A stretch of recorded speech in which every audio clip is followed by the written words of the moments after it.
Oi, irmãos, então nós chegamos agora na terceira semana da Quaresma. Inicialmente, nós teceremos alguns comentários sobre as leituras deste domingo. Por exemplo, em Êxodo 17 e Romanos 5. Na primeira leitura, lembramos assim uma espécie de revolta que ocorreu lá do povo escolhido contra Moisés, que eles estavam questionando sobre as promessas de Deus no que diz respeito à alimentação, à oferta de água, etc.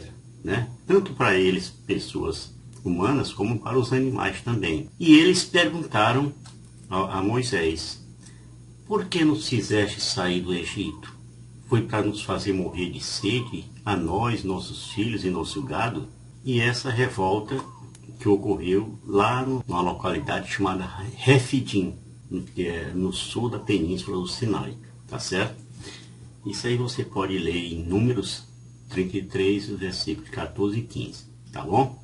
Aquele local tornou-se conhecido como Massá e Meribá. E para seu conhecimento, esses nomes, eles têm esse significado. Massá significa prova ou tentação, ou seja, por Deus a prova, né? E Meribá significa contenda, briga, né? No caso aí, a disputa com Moisés. Ali também aconteceu o milagre, onde Moisés feriu o rochedo com a vara, a mesma vara que foi usada lá no Egito. Ele feriu essa rocha lá do Monte Horebe, e dali saiu água que foi o suficiente para suprir toda a necessidade dos hebreus com seus animais e tudo. Entenda aqui duas coisas. A primeira, essa água viva, chamada, né, é uma figura de Jesus Cristo e do Espírito Santo. Paulo afirma que aquela rocha era Cristo, que foi ferido para liberar água. E o Cristo foi ferido, ou seja, sacrificado para dar água da vida, a salvação e a vida eterna. Então diz lá: todos beberam da mesma bebida espiritual, pois todos bebiam da pedra espiritual que os seguia, e essa pedra era Cristo. A segunda coisa é a seguinte: devido Moisés ter duvidado desse milagre, ele saiu ali da presença de Deus meio zamboado e tal, ele ficou impedido, né, porque ele deu 2 pancadas na rocha, quando Deus tinha dito para ele dar uma só. Ele ficou impedido de entrar na terra prometida. Está dito lá: porque faltastes a confiança em mim, para fazer brilhar a minha santidade aos olhos dos israelitas, não introduzireis esta assembleia na terra que lhe destino. Números 20, 12. No Evangelho, Jesus, na conversa com uma mulher da Samaria, né, junto lá ao poço de Jacó, propôs oferecer-lhe uma água viva, que saciaria as sedes e se tornaria a fonte de água que jorraria para a vida eterna. Esse poço de Jacó, ele fica numa cidade samaritana de Sicar. E esse poço, ele foi aberto na rocha calcária, com profundidade assim de mais ou menos uns 30 metros. Pela tradição, ele teria sido aberto pelo patriarca Jacó. Então, por isso o nome de Poço de Jacó.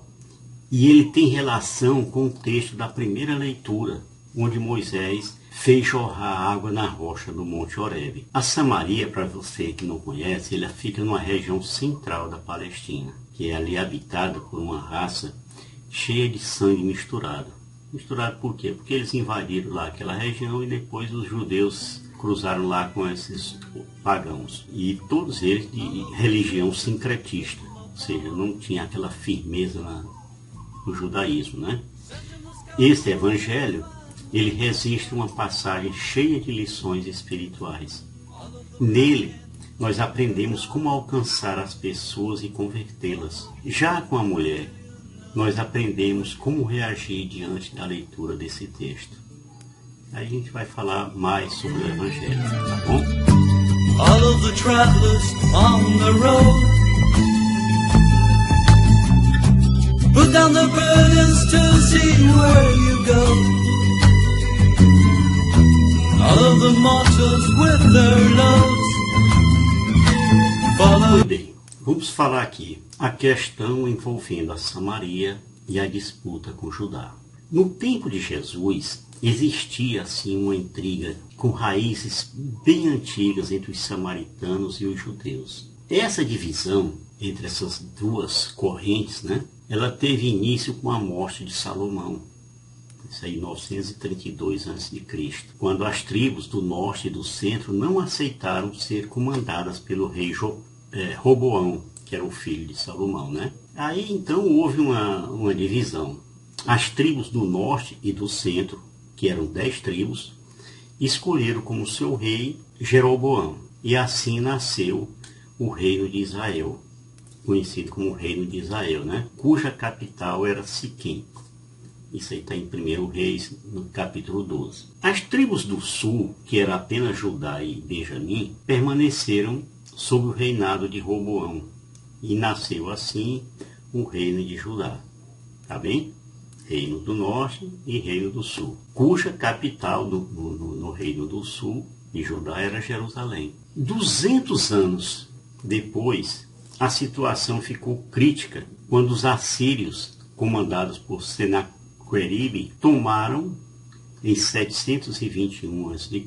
o reino de Israel, ou seja, do norte e do centro. E ali, parte da população da Samaria, cerca de 4% das pessoas que moravam lá, foram deportadas para a Síria. Isso aí determinou o fim do reino de Israel. Então, começaram a instalar-se os colonos assírios na Samaria, que se misturaram com a população local, que faziam parte das 10 tribos do norte. Tá certo? Para os judeus do reino de Judá, isso era uma paganização terrível, como a gente lê em 2 Reis 17, versículo 29. Depois você lê aí com calma. Pois bem, 130 anos depois, em 586 a.C., foi a vez de Judá sofrer uma derrota para os babilônios. E nesse evento, a maior parte da população de Jerusalém foi levada cativa para a Babilônia do rei Nabucodonosor II. Tá bem? Para piorar mais ainda a situação, quando os judeus de Jerusalém começaram a voltar do cativeiro da Babilônia, isso aí em 538 a.C., eles recusaram a ajuda dos samaritanos. Continuou a briga lá. Isso aí você lê em Esdras 4, de 1 a 5. Para a reconstrução do Templo de Jerusalém, que se começou aí no ano 437 a.C., evitavam os samaritanos devido aos casamentos mistos, ou seja, dos judeus com os assírios e outros povos. Então, por isso é que eles renegavam totalmente esse pessoal do norte e do centro. Em 333 a.C., uma nova crise estourou. Os samaritanos construíram um templo no Monte Garizim, que fazia concorrência com o templo lá de Jerusalém. Olha a confusão. O templo do Monte Garizim foi destruído em 128 a.C. por João Hircano, que era o sumo sacerdote e governante da Judéia. Esse João Hircano era o filho mais novo de Simão Macabeu. Você lembra do livro lá dos Macabeus? Pois é. E ele também era neto do sacerdote Matatias. Na região da Samaria havia muita animosidade, muita briga, muita confusão contra os judeus do sul. Então foi nesse ambiente que aconteceu o encontro de Jesus e a samaritana. Este episódio ocorre após o retorno de Jesus para Galiléia, que ele estava lá no sul e ainda estava no seu primeiro ano de vida pública. Vamos falar aqui agora de Jesus e a samaritana. Como foi esse encontro? Naquele tempo, Jesus soube que os fariseus tinham ouvido dizer que ele recrutava e batizava mais discípulos que João Batista. Se bem que não era Jesus que batizava ninguém, não. Eram os discípulos que batizavam, certo? Então o mestre deixou a Judéia lá, como eu falei, no sul, e voltou para a Galiléia, no norte. E por isso ele deveria passar quase obrigatoriamente pelo território da Samaria, que ficava bem no meio ali, numa cidade de Sicar, perto do terreno lá do patriarca, onde o patriarca Jacó tinha dado a seu filho José, esse mesmo José do Egito, né? Cansado que estava Jesus, e diz o texto que era meio-dia, estava enfadado, né? Depois daquela viagem a pé, porque não tinha motinha, não tinha nada, nem ônibus, nem coisa nenhuma, era a pé mesmo, sobe montanha, desce montanha. Isso aí por 120 quilômetros, gente, não é pouca coisa. Exigia vários dias de caminhada, muito cansaço, muita fadiga. E Jesus, num determinado momento, sentou junto àquele poço, chamado Poço de Jacó, por volta do meio-dia. Ele estava cansado, tinha sede, né? Como todo humano tem. Os discípulos seguiram em frente à procura de mantimentos e de água. E foi nessa hora que os discípulos saíram, chegou lá a tal samaritana, né? Para tirar água para ela própria e para os animais dela. Porque veja que essa hora que ela chegou não era propriamente uma hora para as mulheres saírem, mas ela saía porque justamente ninguém usava aquela hora para ficar tirando água, porque todos sabiam do passado dela. Quando ela chegou, ela viu ali Jesus viu ela e tal, e Jesus disse para ela, dá-me de beber. E a mulher disse então para Jesus, né? Como é que tu, sendo judeu, pedes de beber a mim, que sou a mulher samaritana? Então, como eu disse antes, os judeus e samaritanos não se cheiravam bem, né? Aí Jesus olhou para ela lá, com aquele olharzão 90 e tal, aí disse, se tu conhecesses o dom de Deus, e quem é que te pede dar-me de beber, tu mesmo lhe pedirias a ele, e ele te daria água viva. Eu assim, aturdida, né, disse para Jesus, Senhor, nem sequer tens balde e o poço é fundo, de 30 metros mais ou menos, né? De onde vais tirar a água viva? Por acaso és maior do que nosso pai Jacó, que nos deu o poço e que dele bebeu, como também seus filhos e seus animais? E aí Jesus, ali com toda a empatia do mundo, olhou para ela e disse, todo aquele que bebe desta água terá sede de novo, mas quem beber da água que eu lhe darei, esse nunca mais terá sede. E a água que ele lhes der se tornará nele uma fonte de água que jorra para a vida eterna. A samaritana disse para Jesus, né? Senhor, dá-me dessa água, para que eu não tenha mais sede e nem tenha de vir aqui para tirá-la. Aí Jesus disse para ela, vai chamar teu marido e volta aqui. E ela respondeu, eu não tenho marido. Então o mestre falou para ela, dissestes bem que não tens marido, pois tiveste 5 maridos, e o que tens agora não é teu marido. Nisso falaste a verdade. Nisso falaste a verdade, eu quero explicar para vocês, né? É porque ela tinha mentido, dizendo que não tinha marido, né? Pois bem, é bem provável que aqui Jesus tenha se referido aos 5 reis que os samaritanos adoraram, como dizia a tradição judaica, né?